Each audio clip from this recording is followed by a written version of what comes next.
사회생활에 지장이 있는 분들은 이 에너지 강도를 좀 낮춰서 하게 되면은 그 표시가 또 크게 나지 않습니다. 네.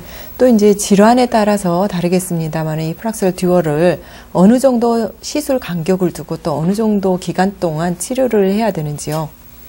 병변에 따라서 다르지만은 보통은 한 달을 간격을 두고 합니다. 네. 한 달 이후로 물론 피부가 좀 더 좋아지고 또 특별한 노화가 없는 경우에는 2달이나 3개월에 한 번을 해도 되겠지만은 일반적으로는 한 달 간격으로 3회에서 5회를 권합니다. 보통은 2~3번 하신 분들이 많습니다. 네. 이제 다음으로는 이제 얼굴에 생긴 잡티나 주근깨, 깊지 않은 건데요. 이런 경우는 또 어떠한 레이저가 효과가 적인가요?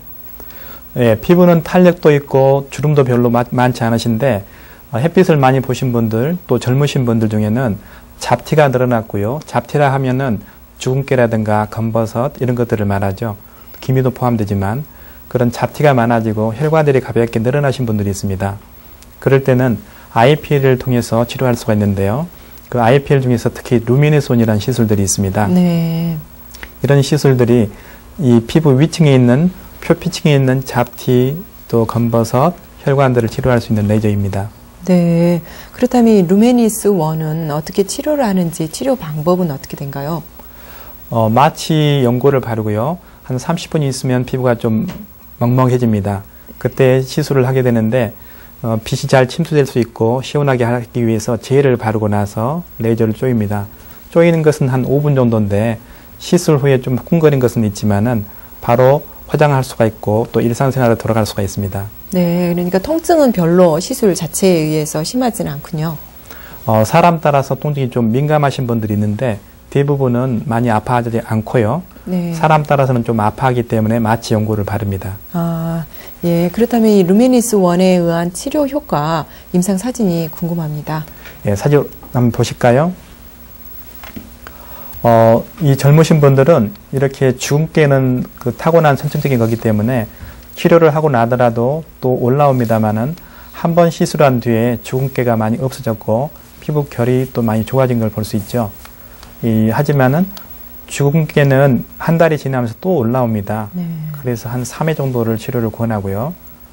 이 다음 분은 나이가 드실수록 검버섯이 늘어나고 이렇게 혈관들이 늘어나는데 늘어난 검버섯 혈관을 동시에 치료할 수 있는 것이 바로 이 루미네스 1 시술입니다. 한 달 간격으로 3번 치료한 뒤의 모습인데 잡티나 혈관들이 많이 완화가 됐죠. 네. 하지만 그 듀얼에 비해서는 주름이라든가 모공은 좀 치료에 한계가 있는 것을 볼 수 있습니다. 이분도 젊은 분인데 이 혈관이 얇게 늘어난 홍조 또 잡티 이런 현상을 바로 광노화라 그러죠. 햇빛을 많이 보게 되면 나타나는 현상인데요. 그런 혈관 잡티를 치료하면서 피부 톤을 맑게 해주는 그런 시술이 바로 이 루미네스 1이라는 시술입니다. 이분은 흑자라는 건데요. 흑자는 이 일반 레이저를 하더라도 잘 치료가 안 되고 어렵지 않습니까?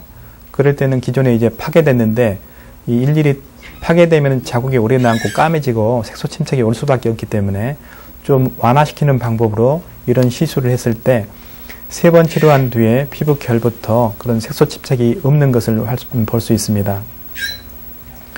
이분도 피부 노화 때문에 생긴 검버섯인데요.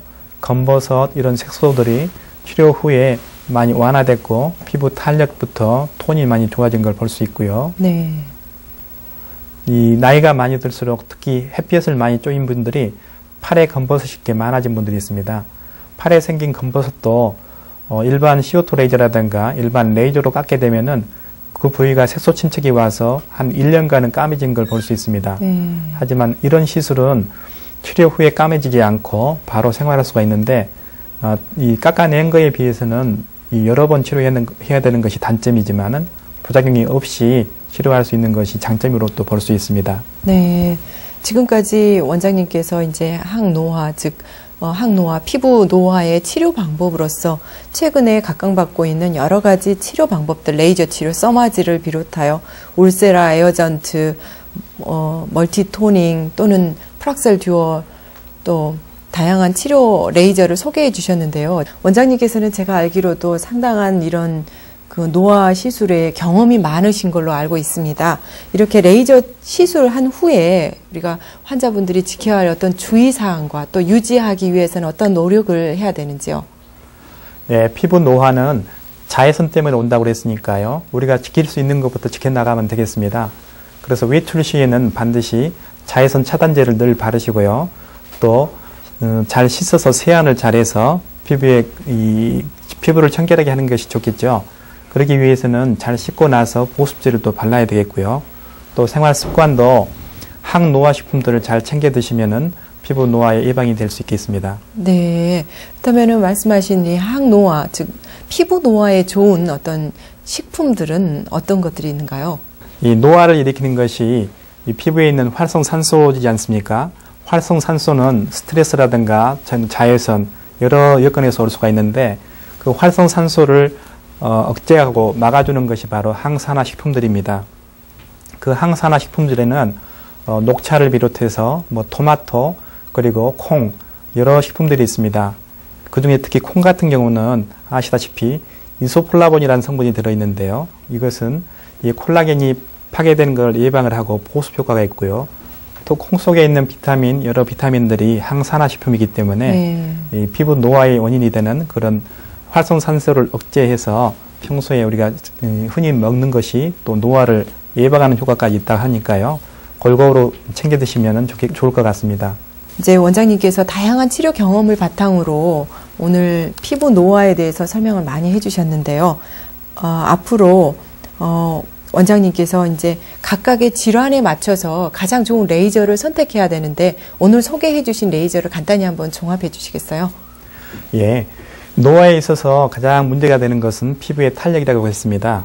탄력을 치료할 수 있는 거에는 피부 관리, 마사지도 있겠지만은 그 치료에는 한계가 있고요. 근본적인 치료를 하기 위해서는 수술적인 방법이 있겠지만은 수술도 한계점이 있고 또 부작용이 많기 때문에 수술을 하지 않고 일상생활에서 할 수 있는 그런 표시나지 않는 시술들을 선택하게 되는데 그 얼굴을 당기는 리프팅 레이저를 통해서 탄력을 유지하고요. 이미 생겨버린 주름, 또 잡티를 치료할 때는 프락셀 듀얼이라든가 또 루미니스1 이런 시술을 통해서 질환에 맞도록 또 기미가 있을 때는 한 번에 욕심을 내지 마시고요. 차분히 번갈아서 멀티토닝하는 방법을 통한다면 좀 더 안전하고 표시나지 않게 치료를 볼 수 있을 것 같습니다. 네, 오늘 좋은 말씀 정말 감사드립니다. 마지막으로 우리 시청자분들에게 피부 노화에 대해서 당부 말씀이 있다면 해주시죠. 네, 피부 노화는 우리가 평소에 생활 습관을 조심하고 바꿈으로써 예방할 수가 있습니다. 말씀드린 대로 외출할 때는 반드시 선크림, 자외선 차단제를 바르시고요. 외출하신 다음에 돌아오시면 세안을 철저히 해서 청결히 하시고요. 그 다음에는 꼭 보습제를 바르시는 게 좋겠습니다. 또 스트레스가 쌓이지 않도록 충분히 운동하시고 음식도 항산화 식품을 꼭 챙겨 드신다면 좋을 것 같습니다. 식품이 어렵다면은 다양한 비타민 종류가 있기 때문에 그런 약을 먹어서라도 항노화 식품을 섭취하면은 노화에 큰 효과가 있을 것 같습니다. 네, 오늘 좋은 말씀 정말 감사합니다. 네, 감사합니다.